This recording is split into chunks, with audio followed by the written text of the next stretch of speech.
어떤 용도입니까? 케이블 타이를 이렇게 했던 것은 주로 이제 국회 시설 확보 및 경계하라고 들어가 있기 때문에 저도 이제 70심사도 마찬가지고 제 머릿속에 그러면 이게 건물을 이렇게 봉쇄하거나 이렇게 잠가야 되지 않습니까? 그러면 이게 제일 편한 게 이게 출입문이 되면 이렇게 쭉 잠가버리면 끝나기 때문에 그거를 머릿속에 연상하고 이제 그렇게 생각했던 겁니다. 예, 알겠습니다. 그 마항입니다. 증인이 실탄을 대대장이 통합 보관하라 이렇게 지시했던 건 어쨌든 사용할 목적은 없었지만 생각은 없었지만 혹시라도 있을 만일의 경우에 대비해서 가져간 거 맞습니까? 그렇지 않습니다. 이거는 최초부터 이게 장비, 물자, 탄약은 군인은 출동하면 기본적인 세트 품목으로 이렇게 들고 가는 기본적 사고 방식이 들고 간 거지. 그거를 유사시 상황에 대비해서 뭐 사용하려고 하거나 그거를 뭐 쓰려고 이런 의사는 전혀 없었습니다. 예, 그러니까 그 당시 의사를 묻는 게 아니고 저기 1여단장 이상현은 어쨌든 유사시에 대비해서 실탄도 가져갔다 이렇게 검찰에서 진술한 바가 있거든요. 그래서 한번 확인해 보는 거예요. 그러니까 군인이 출동한다는 것은 예측할 수 없는 어떤 유사시가 발생할 수도 있는 거잖아요. 그러니까 그런 걸 대비하는 거 아닌가요? 그렇지 않습니다. 거기 유사시라고 그냥 그거는 출동 장비 물자는 지난번에도 국회에서 말씀드렸는데 그때 당시에 공교롭게 22시 40분에 경계태세 2급이 같이 이게 격상되다 보니까 그거랑 비상금이랑 두 상황이 한꺼번에 짬뽕돼 버렸습니다. 그렇게 되다 보니까 자동 메뉴에서 기본적으로 출동해서 들고 나가야 될 장비 물자 탄약이 있는데 그게 습관적으로 세팅돼 가지고 이렇게 같이 나가는 거였지 그거를 사용하고 유사시 그럴 생각 전혀 없었습니다. 예. 그래서 제가 혹시라도 몰라서 실탄은 절대 개인한테 주지 마라. 예. 그래서 지역대장이나 대대장한테 통합해서 별도로 갖고 있어라. 그런 부분을 미연에 다 차단하기 위해서 그런 조치들을 강조했던 겁니다. 예, 증인의 뜻은 잘 알겠습니다. 그 증인은 12월 3일 23시 50분경에 김영원 전 국방부 장관으로부터 707 병력을 추가로 국회 투입해서 봉쇄 임무를 수행하라 이런 지시를 받은 게 맞죠? 맞습니다. 그거는 없다가 그날 추가로 저한테 지시를 해서 그러니까 처음에 계획이 없던 건데 증인의 계획이 없던 건데 추가로 그 자리에서 받은 건가요? 이게 그 전에 육계 장소 확보하라고 얘기하고 앞서서 22시 아까 17 몇 분에 그 707 두 개 지역도 헬기를 투입하라고 지시를 하시지 않습니까? 예. 그게 707 계획 최초는 다였습니다. 그런데 그렇게 하고 나서 도착하고 그럴 때 그 뒤로 이제 김영현 전 장관이 야, 707 빨리 추가로 더 투입해라. 그래서 그때 처음 추가 투입을 저한테 지시하셨습니다. 예, 알겠습니다. 그럼 넘어가서 제시를 하겠습니다. 갑제 29호증에 6 이게 뭐 증인이 24년 12월 9일 검찰에서 진술하신 내용을 적은 건 진술 조서입니다. 아까 그때 조사받고 서명 날인한 게 맞다고 하신 건데요. 한번 보시죠. 내용이 그 윤석열 대통령이 그러니까 23시 40분경 윤석열 대통령이 제 비아폰으로 전화를 걸어 국회로 가는 부대가 지금 어디쯤 가고 있습니까? 이동 상황을 물으셨고 제가 국회로 이동 중에 있습니다라고 답변을 드렸습니다. 이 부분 하고요. 다시 00시 30분경에 윤석열 대통령이 직접 제 비아폰으로 전화를 걸어와 아직 국회 내에 의결 정족수가 안 채워진 것 같다.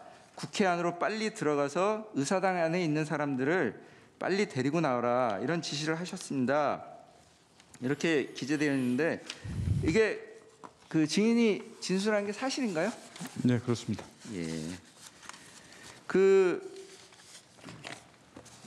나항 물어보겠습니다. 피청구인 그러니까 윤석열 대통령께서 그 당시에 증인한테 데리고 나오라고 지시한 대상이 국회 의사당 안에 있는 국회의원들 맞죠? 정확히 맞습니다. 예. 그거 제가 부연 설명을 좀 드릴게요. 예, 짧게 좀 해주세요. 그때 당시 상황이 그 707 특임단 인원들이 국회 본관으로 가서 정문 앞에서 이렇게 대치하고 있는 상황이었고 그 본관 건물 안쪽으로는 인원들이 안 들어가 있는 상태였습니다. 근데 그 상태에서 제가 전화를 받았었기 때문에 지금 말씀하신 부분들 뭐 의결 정족수 문제 안에 들어가서 그 안에 있는 일을 빨리 이제 끌어내라 하는 부분들이 그때 당시는 우리 본관 안에 작전 요원들이 없었기 때문에 전 당연히 그게 국회의원이라고 생각을 하고 그렇게 이해했습니다. 예. 자, 14항입니다. 증인은 2024년 12월 4일 00시 20분부터 00시 57분경에 김용현 전 국방부 장관으로부터 국회의원이 150명이 안 되도록 막아라. 빨리 의사당 안으로 들어가서 문 열고 들어가서 안에 있는 국회의원을 데리고 나와라라는 지시를 받은 게 맞죠? 예. 예. 그다음에 다시 다음 공소장 부분을 제시하겠습니다. 이게 증인의 공소장 중에 일부인데 뭐 증인 공소장 받아 보셨죠?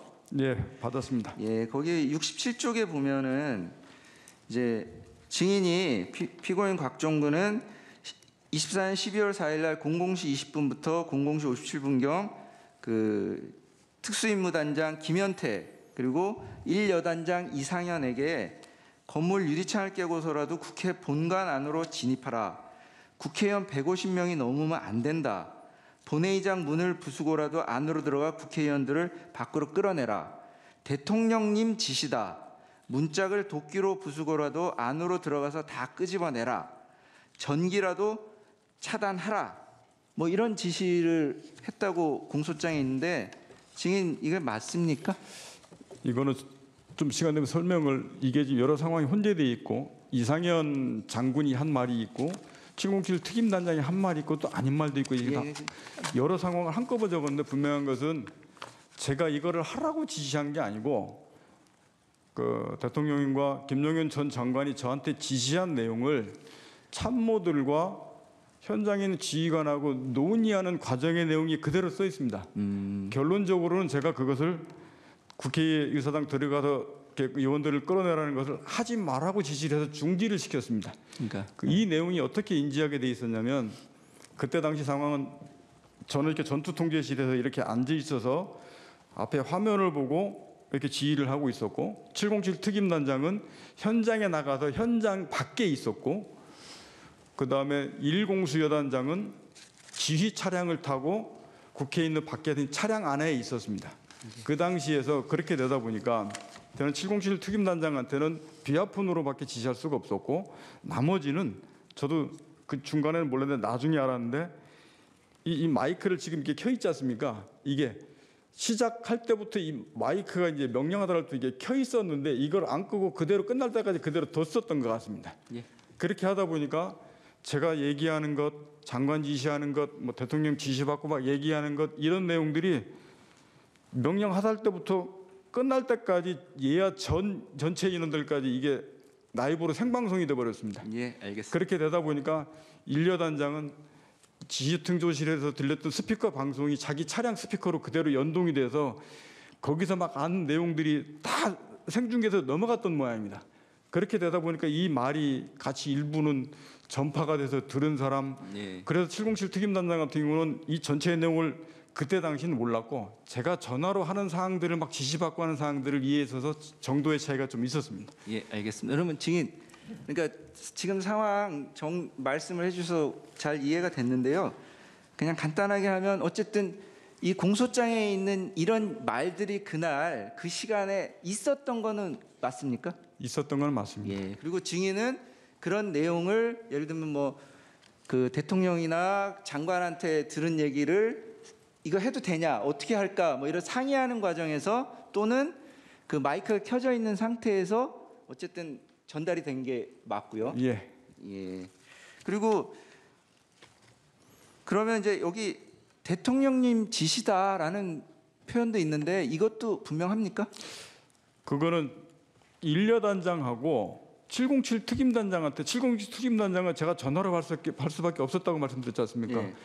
1여단장하고 이거는 제가 지금이라도 되돌아봐서는 제가 제 말로 전화로 야 대통령님 지시다 이렇게 말은 안 했습니다. 그때 전화 전파할 때는 대신에 이런 내용들을 전파하면서 상의하고 논의하고 했었는데 아무래도 그런 말이 중간중간에 이게 마이크에서 나가지 않았나 싶은 생각이 예. 있습니다. 그러면은 어쨌든 증인하고 1여단장하고 상의하는 과정에서 대통령님 지시다 이런 말이 있었던 건 맞네요. 그게 일레단장한테 상의하는 내용이 아니고 일레단장도 제가 지금 돌이켜 봐서는 아마 스피커폰으로 이 내용을 다 듣고 있었던 것 같습니다. 예, 알겠습니다. 제가 15항 물어보겠습니다. 증인은 비상계엄 선포 이전 그 아까 12월 1일 날 김영현 장관으로부터 그 특수전사령부 병력 출동을 지시받았고요.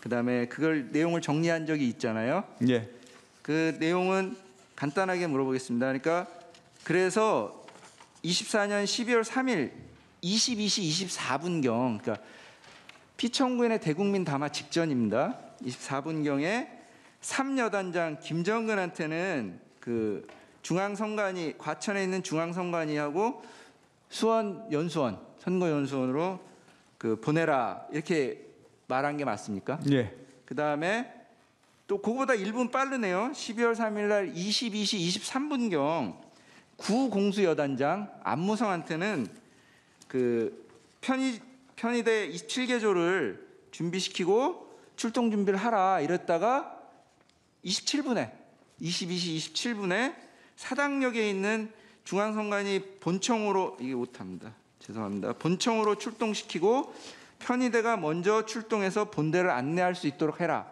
이렇게 지시한 것도 맞고요. 예, 그거를 잠깐 설명을 좀 드려도 되겠습니까? 그게 22시 17분에